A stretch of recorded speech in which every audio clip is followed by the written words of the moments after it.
आप झूठा ये झुंझुना देकर के विद्यार्थी को जो लूटने की साजिश की है, जिस तरीके से आप डिजिटल को जो बढ़ावा दे रहे हो, हम गहलोत सरकार से कहना चाहते हैं कि लावारिस नहीं है। नौकरी भी दी तो लगाया करार, के ही रह गया बेरोजगार। गहलोत सरकार से कहना चाहते हैं कि हमारी परीक्षा ना ले, हमारे हौसले परीक्षा ना ले।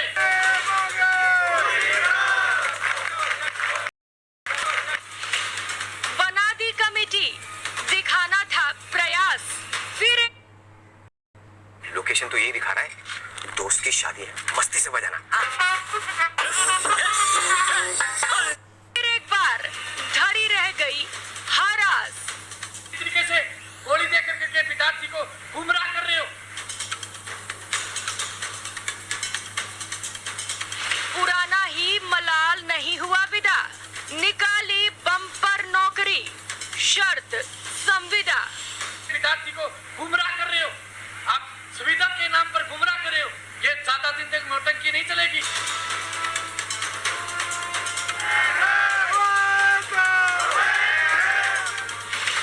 ठेके पर नौकरी, ठेंगे पर वादा।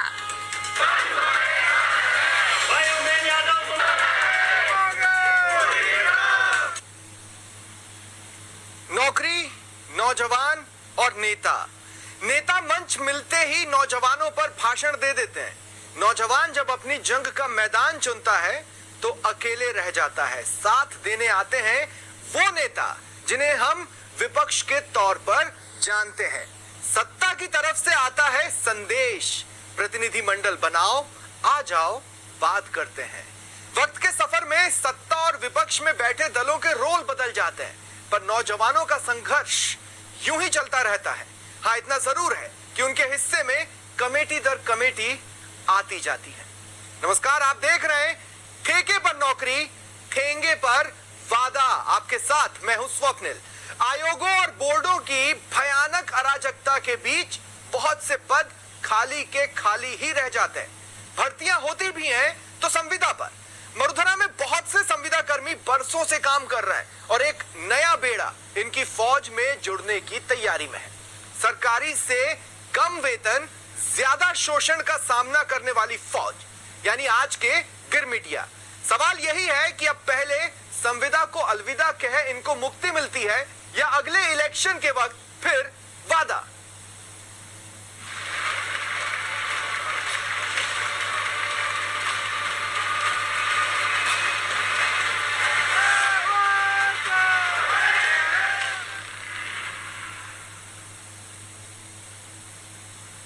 और क्या है संविदा? आइए मैं समझाने की कोशिश करता हूं ग्राफिक्स के जरिए। संविदा को समझिए, है तो ये नौकरी ही, लेकिन कॉन्ट्रैक्चुअल, कॉन्ट्रैक्ट पर, यानी शर्तें लगाई जाती हैं। शर्तों के साथ ये नौकरी है और शर्तें तय की जाती हैं कितने पीरियड के लिए हम आगे आपको रखेंगे या नहीं, कितनी सैलरी पर रखेंगे, हम आपको क्या देंगे, बदले में आपको क्या करना है। दूसरी शर्त, देखिए कई लोग जो संविदा पर लगते हैं वो स्थायी तो है नहीं, क्योंकि शर्तें जुड़ी हुई हैं। ऐसे में वो असल में अस्थाई होते हैं। अस्थाई होने के वजह से वो लगातार संघर्षरत रहते हैं। उनके ऊपर हमेशा तलवार लटकी रहती है कि जाने अब आगे क्या होगा। और इनमें से कई ऐसे एम्प्लॉइज होते हैं जिनकी वेतन बढ़ोतरी नहीं होती।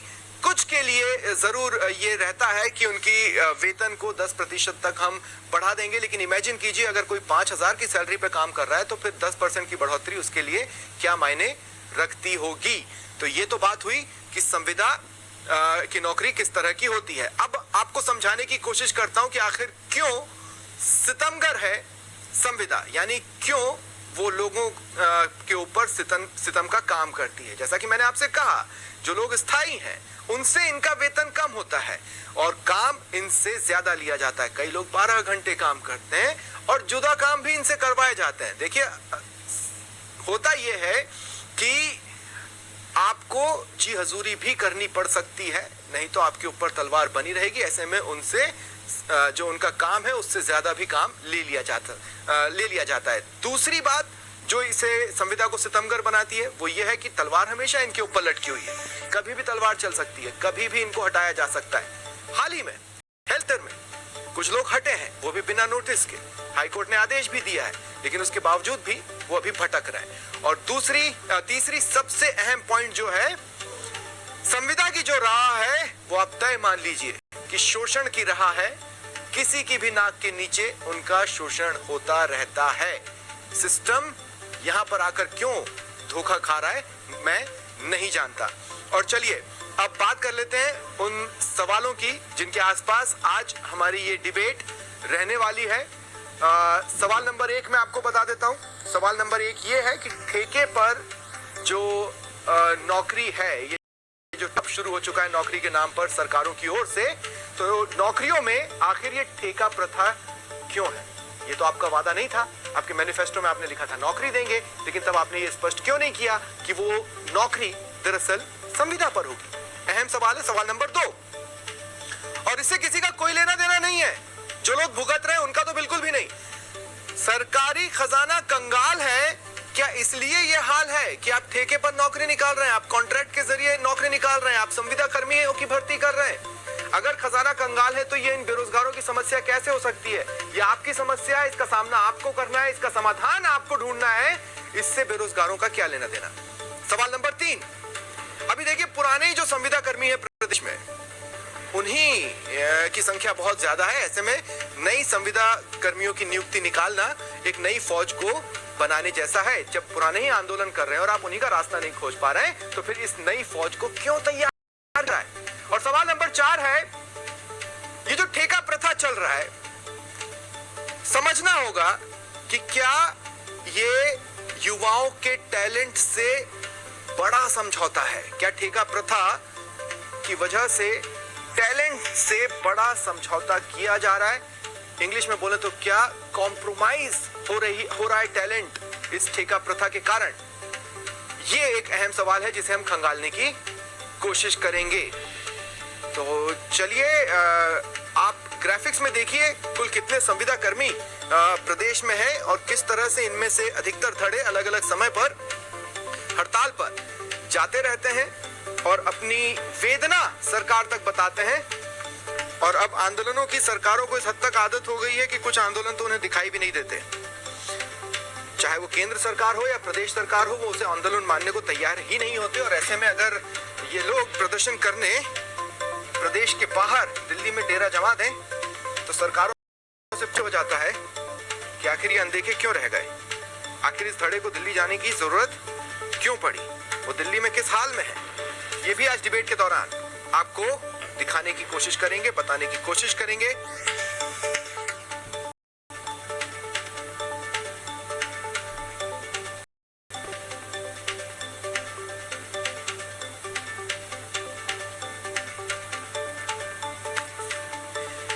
प्रदेश में कंप्यूटर शिक्षकों का नया कैडर सृजित करने का निर्णय हुआ।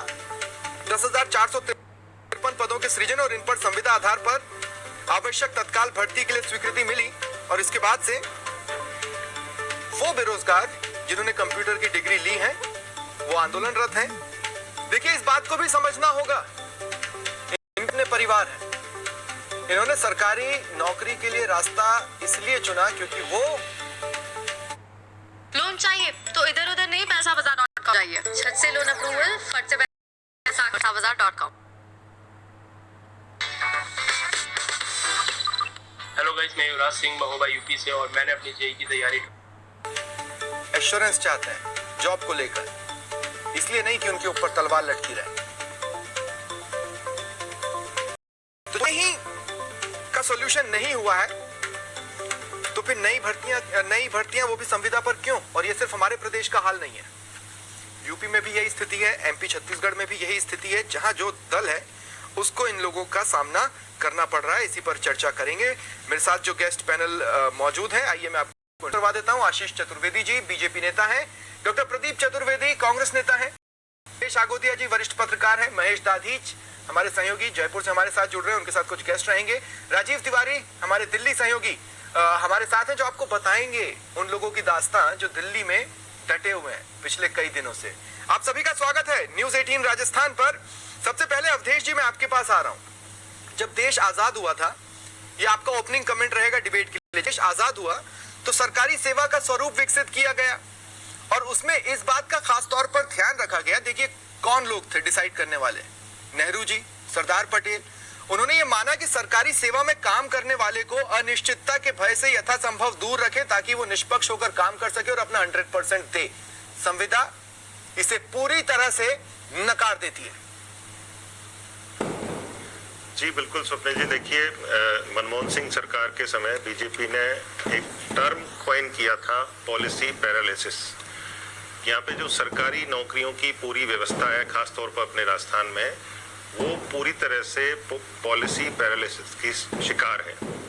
वो इसलिए कह रहा हूँ मैं आपको कि कोई भी आप नौकरी पे रखना चाहते हैं किसी भी क्षेत्र में, चाहे वो नौकरी है, तो आप नीति स्पष्ट होनी चाहिए। क्या आप रेगुलर कर्मचारियों के तौर पर उनको रखना चाहते हैं या ठेके पे रखिए, तो फिर आप पहले दिन से तय करके रखिए कि उनको आप नियमित नहीं करेंगे। आप कुछ लोगों को नियमित कर देते हैं, कुछ लोगों को नियमित नहीं करते हैं, कुछ लोगों को 1 साल 2 साल 3 4 साल 5 साल में निकाल देते हैं। तो ये जो पूरी संविदा वाली प्रक्रिया है, ये जो लोग काम कर रहे हैं उनका चौतरफा शोषण इसमें होता है। वो ज्यादा काम करते हैं, उनको वेतन कम मिलता है, उनको अपने बॉस को, जो अधिकारी वहां पे, उनको हमेशा खुश करके रखना होता है। हो सकता है उसको ऑफिस के काम के अलावा दूसरे काम भी करने पड़ते हों, क्योंकि जो अधिकारी है वो यदि नाराज हो गए तो कभी भी आपको निकाला जा सकता है। मान लीजिए कोई 30 साल का बेरोजगार युवा संविदा पे कहीं भी लगता है, वो वहां पे 6 से 7 साल नौकरी कर लेता है। अब आपने उसको हटा दिया, वो इस उम्मीद में संविदा की तरफ जाते हैं बेरोजगार युवा, क्योंकि एक ट्रेंड आपने चला दिया, एक लॉलीपॉप आपने दे दिया कि आप उनको रेगुलर कर देंगे कभी भी। लेकिन सभी को नहीं करते हैं आप, इसलिए वो कम वेतन में ज्यादा काम करते हुए भी वहां पे चला जाता है। यदि आपने उसको 5 साल में नौकरी से निकाल दिया 30 साल की युवा को, तो वो 36-37 साल का हो गया। कहाँ पे अप्लाई करेगा? उसकी एज निकल गई, दूसरा कोई काम धंधा कर नहीं सकता। तो पूरा के पूरा वो खुद, उसका परिवार किस तरह की गुजरता होगा, इसके बारे में सरकारों ने कभी सोचा नहीं है। या आपको एक पॉलिसी, आप स्पष्ट पॉलिसी बना दी। ये भी कह सकता हूं कि देखिए एक तरह से मानसिक और आर्थिक परेशानियों का सामना तो संविदा कर्मियों को करना ही होता है, लेकिन अब तो शारीरिक परेशानियों का भी सामना करना पड़ा है। दिल्ली में बैठे हुए हैं भूखे प्यासे, हम उनके पास भी चलेंगे, लेकिन महेश मैं आपके पास आ रहा हूं। मैं चाहता हूं संविदा कर्मियों की कुछ कहानियां हमारे दर्शकों तक पहुंचे और राजनीतिक दलों के कानों तक भी।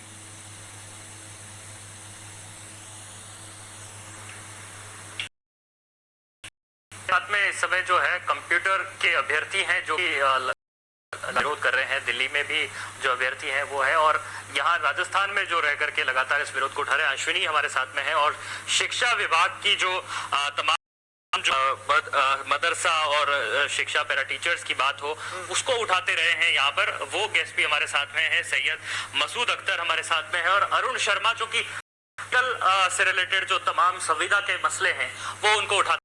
पहले इंट्रोड्यूस के बाद में अब आप लोगों की जो पीड़ा है, आप लोगों की जो समस्याएं हैं, किस तरह से आप देखते हैं कि संविदा पर लगने के बाद में किन तरह की परेशानियों से आप लोग को गुजरना होता है, और क्या कुछ परेशानियां हैं आप लोग की? सबसे पहले मैं वो जानना चाहूंगा।